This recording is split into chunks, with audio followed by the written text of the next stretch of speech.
Nos dias 29 de maio e 12 de junho, professores, estudantes e técnicos da Universidade Federal de Pernambuco elegerão um novo reitor e vice-reitor para um mandato de 4 anos. O Trilhas da Democracia de hoje entrevista os candidatos inscritos no pleito, no momento em que a autonomia da Universidade Pública Federal encontra-se sob risco em função dos ataques do governo Jair Bolsonaro.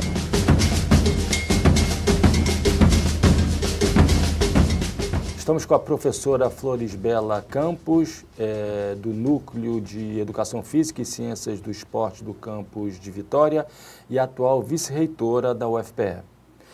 Professora, como é que a chapa se posiciona em relação à ideia de uma universidade pública, gratuita, laica e de qualidade? A nossa chapa, como consta no nosso programa, ela é totalmente a favor de uma universidade pública, gratuita, de qualidade, crítica, reflexiva, dentro dos princípios universais de uma universidade pública. Nós nos posicionamos totalmente contra a privatização das universidades. Como já foi comentado, essa onda de privatização não é uma coisa boa para as universidades públicas. Elas têm que continuar, a nossa luta vai ser para continuar com a universidade da maneira que ela, ideal como ela é hoje em dia, pública, gratuita, de qualidade, onde cada um possa expressar seus pensamentos, porque a universidade é um local, é um palco de ideias. Cada um deve dizer o que acha, então não existe censura, é um local onde qualquer pessoa pode falar sobre diferentes temas, suas posições políticas, suas posições ideológicas, então é um lugar livre. Então a nossa posição é uma universidade pública, gratuita e de qualidade. Então, no nosso programa, em relação a isso, nós temos a ideia da criação de um núcleo onde se discuta tópicos específicos do dia a dia, da política. Então, nós precisamos ter realmente um local de estudo, tipo um instituto. Um dos institutos, nós temos 3 institutos. Esses institutos, eles terem mais protagonismo para que possamos ter ideia de discussões sobre diferentes temas. Por exemplo, as mudanças que estão sendo feitas no MEC. Então, acho que isso precisa ser discutido, porque isso afeta diretamente as universidades. Cada dia que a gente acorda, que olha o jornal, que olha o diário oficial, é uma novidade. Então, isso vem gradativamente mexendo na nossa autonomia, e isso a gente vem percebendo. Hoje mesmo, agora meio-dia, quando saí para aqui, eu não consegui ouvir totalmente a fala dos reitores, mas estava a discussão a respeito da intervenção do governo dentro das universidades, da Federal da Bahia, da Federal Fluminense, que eles estão com a pauta de costumes. Então, a universidade só pode fazer aquilo que o governo decidir que ela deve fazer. Então, eu acho que as universidades precisam realmente dar força à frente parlamentar que foi criada a semana passada para defender a autonomia da universidade e para evitar que essas pautas fora da universidade interfiram dentro do nosso dia a dia. Eu acho que nós temos que fomentar a diferença de ideias. O professor, ele é livre dentro da sala de aula, ele deve ter liberdade de cátedra.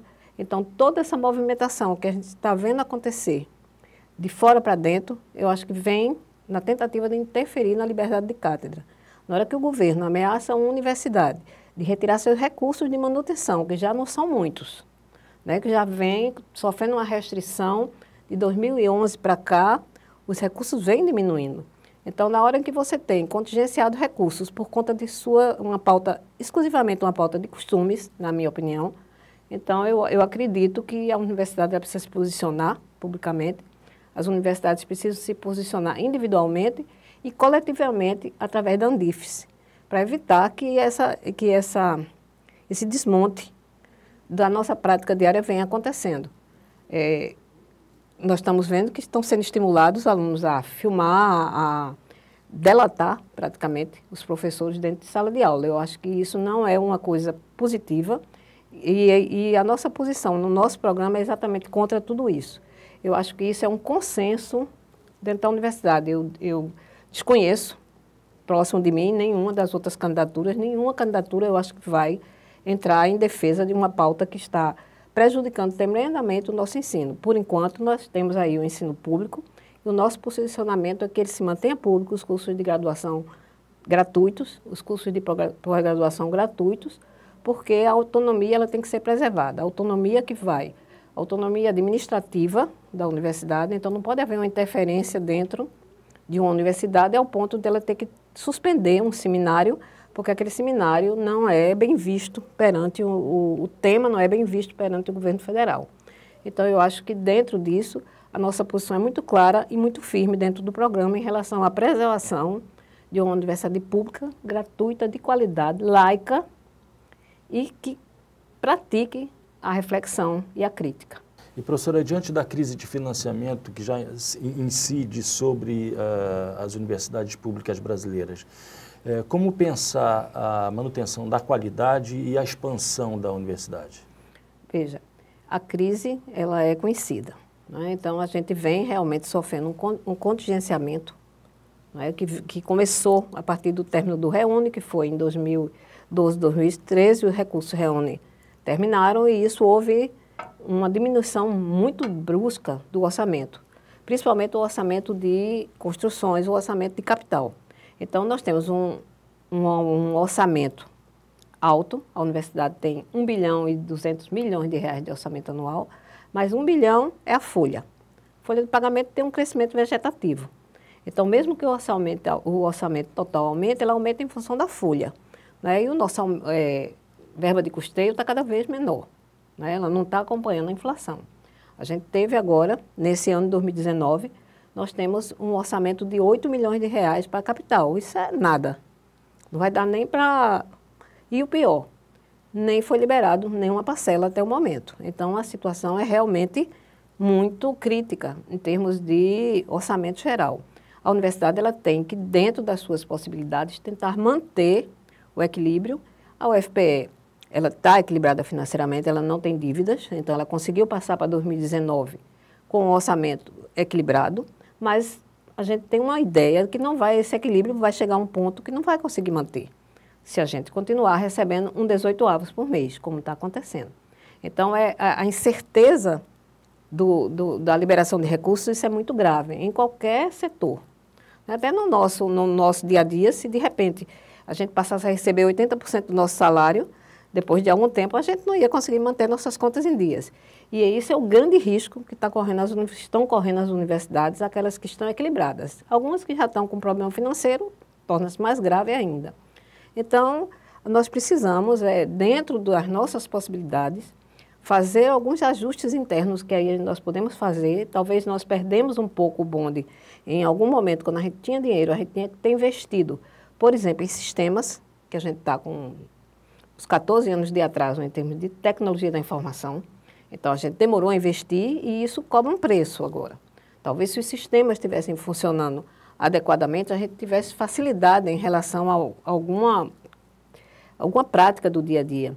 Se a gente tivesse optado por exemplo, energia solar, talvez hoje a gente estivesse pagando uma conta menor do que nós pagamos por mês, em torno de 1 milhão e 200 mil de conta de luz. Então, são investimentos que deveriam ter sido feitos em um momento que a gente tinha recursos e que fatalmente hoje estariam ajudando a gente a diminuir, a aumentar o nosso financeiro de custeio por conta dessas economias. Então, a gente tem que trabalhar nesse sentido, de evitar desperdício e, principalmente, ir atrás dos recursos, né? Ir atrás das emendas parlamentares. Existem universidades que praticamente estão sobrevivendo por conta disso. A gente precisa realmente investir mais nisso, porque a gente está vendo que o que vai vir do governo federal vai ser muito pouco. Vai ser uma batalha. Agora vamos começar já a batalha pela LOA 2020, a pré-LOA, né, a PILOA 2020. Então já vamos começar a trabalhar o orçamento do próximo ano. Então isso é preciso a gente ter muito equilíbrio, porque você precisa manter a casa funcionando, né? Nós temos que pagar as bolsas dos estudantes em dia, então isso é uma prioridade que na nossa chapa está previsto no nosso programa. A prioridade é manter a assistência estudantil, porque nós precisamos que os alunos permaneçam, senão a universidade não tem sentido. A universidade ela vive em função dos alunos, né? Então, sem aluno não tem universidade. Então, esses nossos alunos precisam ser mantidos aqui. E, para isso, a gente precisa ser criativo na maneira de utilizar os nossos recursos de forma adequada, né, priorizando algumas ações, e, infelizmente, não vai se conseguir cobrir toda a demanda, toda a necessidade do campus principalmente em relação à infraestrutura, porque esse é o que nós sabemos que é um dinheiro que está muito reduzido e difícil de se conseguir. O que nós podemos é tentar parcerias públicas, parcerias, por exemplo, com a Petrobras, por exemplo, que construiu um prédio dentro da universidade há pouco tempo. Então, existem parcerias que podem ajudar a gente nessa parte de infraestrutura, mas nós precisamos realmente ser criativos, porque a previsão de orçamento e a gente, sem conseguir diálogo efetivo com o Ministério do Planejamento e com o MEC, as coisas se tornam ainda mais difíceis. Eu acho que a gente precisa realmente pôr em prática economia, né, e pensar positivamente que a gente vai conseguir vencer esse período, porque a universidade ela precisa sobreviver esse período. E, professora, como é que a chapa se posiciona em relação ao avanço do conservadorismo na sociedade brasileira e essa ideia que atribui à universidade um papel de doutrinação ideológica? E, para além disso, né, a última declaração, uma das últimas declarações do presidente da República, de que determinados cursos não são prioritários, muito pelo contrário, como sociologia e filosofia. Isso a chapa se posiciona totalmente contra. Quando nós preparamos o nosso plano de ação, essa pérola ainda não tinha sido divulgada, né? Então, é uma coisa que é surreal. É aquilo que eu disse ao senhor no início. Cada dia que a gente amanhece o dia, que olha o jornal, vê uma novidade. Então, essa fala de acabar com os cursos da área de humanas, nós somos totalmente contra, porque as universidades, elas nasceram, elas apareceram no mundo pelos cursos das humanas. Então, eu sou da área de saúde. É impossível você ter um aluno, você formar um aluno dentro da área de saúde sem ele ter disciplinas da área de humanas. Você vai formar um técnico que não pensa, que não tem pensamento crítico, né? Simplesmente uma máquina, você vai formar uma máquina. E pela declaração que ele deu, agora nós só vamos formar máquinas que vão trabalhar com medicina veterinária, quer dizer, em algumas áreas que, segundo ele, há um retorno financeiro. Então, nós vamos lutar contra os cursos de humanas, eles têm que ser mantidos. Nós temos ideias em relação aos cursos de humanas, que nós sabemos que eles têm dificuldade de captar recursos. Os editais públicos, eles normalmente focam nas áreas de tecnologia, né? Isso tradicionalmente. Agora, praticamente, eu acho que vai fechar para essas áreas, né? Então, qual é a nossa ideia? A universidade, ela tem áreas da nossa universidade que, através dos projetos, eles arrecadam recursos e esses recursos vão para a fundação. Uma parte desse recurso vem para a universidade, né? É um percentual, que é como uma taxa de administração, que vem para a universidade. Esse recurso de taxa de administração, hoje, o que é que se faz com ele? Se ajuda no custeio da universidade, eventualmente se ajuda no RU, se ajuda nas bolsas, na conta de luz, vai ajudando a manutenção da universidade. A nossa ideia, e isso está previsto no nosso programa, é que deixar bem transparente esses recursos, e uma parte desses recursos serem utilizados para nós fazermos editais internos para aquelas áreas que têm dificuldade de captar recursos externamente. Então, são editais internos voltados para essas áreas de humanas. Então, isso foi o que a gente colocou no nosso projeto. Aí, depois, a gente foi surpreendido com a história de acabar os cursos de humanas. Isso não leva-se nem em consideração dentro da universidade, porque a universidade é autônoma, ainda é autônoma para criar e fechar seus cursos. E a universidade resistiu durante muito tempo e manteve todos os cursos da área de humanas, mesmo quando havia momentos de crise, se ia lá, se reforçava com a contratação de um professor. E a universidade tradicionalmente, e aí todos os reitores que vêm desde o início, eu estou nessa universidade há 40 anos, eu nunca vi essa universidade pensar em extinguir os cursos de humanas. Eu acho que é impensável. A gente tem que se preparar, porque cada dia vai aparecer uma novidade e a universidade tem que ser firme e mostrar que os cursos vão continuar, né? E nós vamos lutar para que os cursos continuem funcionando normalmente e, dentro dos nossos orçamentos, mesmo limitado, a gente retirar uma parte desses recursos para fortalecer esses cursos.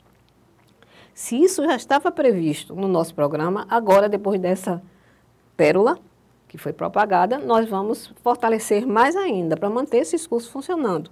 Porque não tem sentido a gente pensar uma universidade, o nome já está dizendo, uma universidade deverá ter um universo das ciências, um universo das artes, né? Então, de repente, você vai ter uma faculdade, né?